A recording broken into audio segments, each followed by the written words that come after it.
The manga starts with our main character, Hajime Goto, bringing some homemade vegetables to his new landlord, and she thanks him for the gift. He says he never saw such a long line, and the landlord thanks him for doing that for her. She tells him she'll show him around, and just then, a car comes to their house. When it stops, a girl comes out and apologizes to her boss for causing trouble, and she responds saying she shouldn't sweat it. She starts walking towards the house, saying she'll take a nap and head back to the office. He is taken aback by how absolutely gorgeous she looks.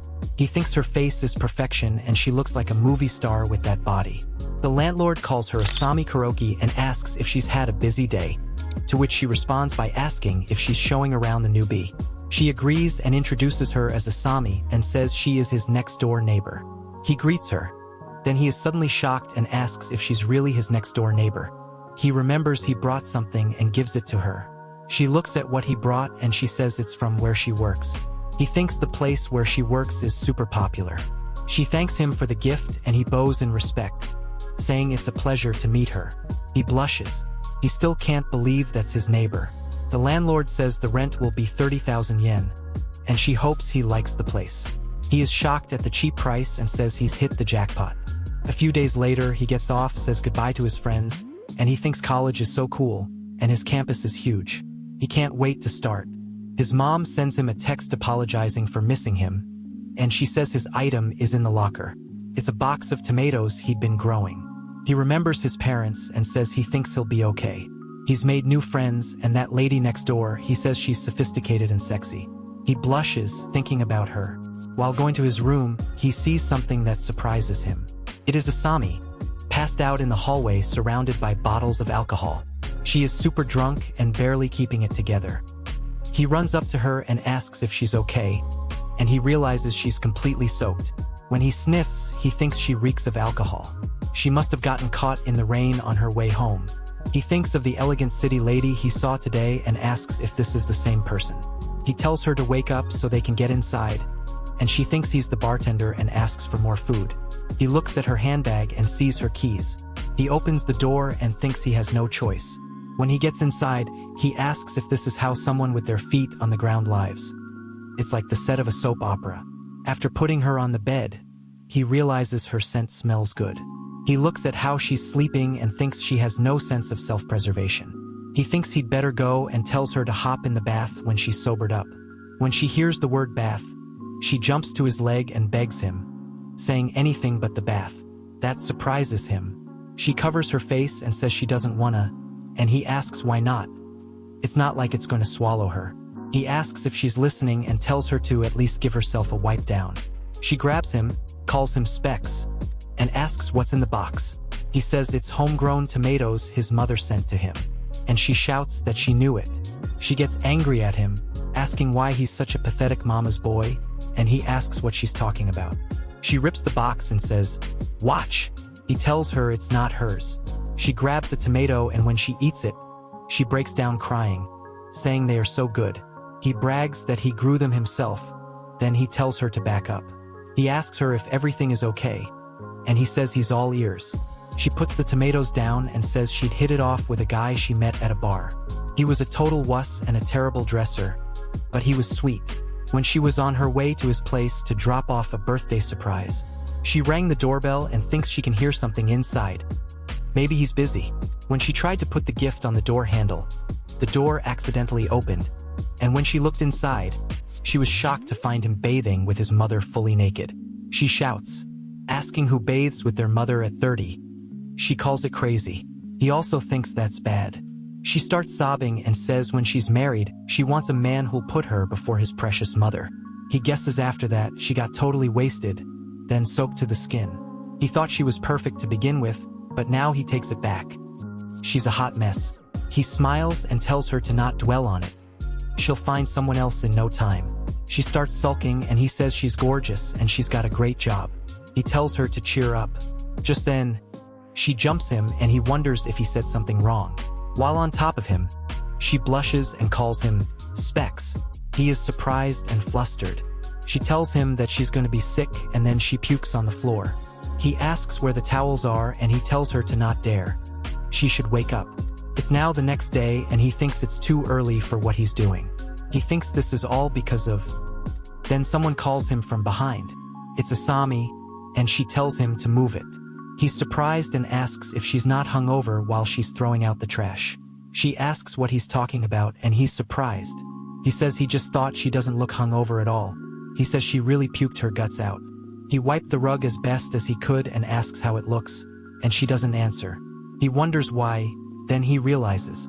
He asks himself if she doesn't remember, and she's shocked when she hears what she did.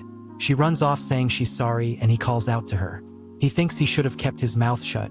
He's really put his foot in it. The landlord arrives and says if her guess is correct, he looked after her last night. He asks what she's talking about, and she explains that usually, she's very well behaved, but when she drinks, all hell breaks loose. And she doesn't remember a thing after. She says there's only so much she can take. She was waiting for a boy like him. A bit of a pushover, but a heart of pure gold. He asks what she means. He says so that explains the cheap rent. She tells him to take good care of Asami. After some time, he thinks with that, he's unpacked everything. He wonders why it is that he can't shake off this feeling. He's a country boy at heart. They say you can tell a lot about a person at times like this. He thinks he grew up on the farm alongside all those vegetables. If he wasn't at school, he was working from dawn till dusk. He thinks Asami's apartment looks so nice compared to his. He thinks she's got a sofa and a bed. Saying that makes him remember what happened last night, so he bangs his head on the table. He thinks it's no use, he can't stop thinking about it. He wonders how she can be so elegant, yet with a drop of alcohol, she becomes a wreck. He sighs and thinks he's not in a position to attend to someone he's so attracted to. He told the landlord that he has to think about it, and she wondered why, because what she offered is less than half price. He wonders if he should say no. He asks why she had to drink herself into that state anyway. Just then, his doorbell rings, so he goes to check who it is. It is Asami, and she brought something. He is surprised. She bows down and apologizes for last night. He thinks her bow is deep. He says he thought she'd forgotten, and she tells him she took one look at the state of her place. She tells him to please accept her apology, and he says it was nothing really. He blushes and says she didn't ask for his help, and truth be told, he feels bad for letting himself in. She says no. She tells him a grown woman shouldn't have to rely on a boy like him. She promises it won't happen again and he should forgive her. And after that, she leaves. He wonders if that means he doesn't have to take care of her anymore. And when he opens the gift, he thinks all is forgiven. He thinks she's almost redeemed herself. A while passes and he finishes up doing the cleaning. He goes outside thinking it's time for dinner, and he's shocked to find a bunch of dolls hung upside down on the balcony. He also finds her clutching one of the dolls, saying she won't let them go. She starts bowing and begging for it to rain tomorrow, and he thinks she's doing a ritual.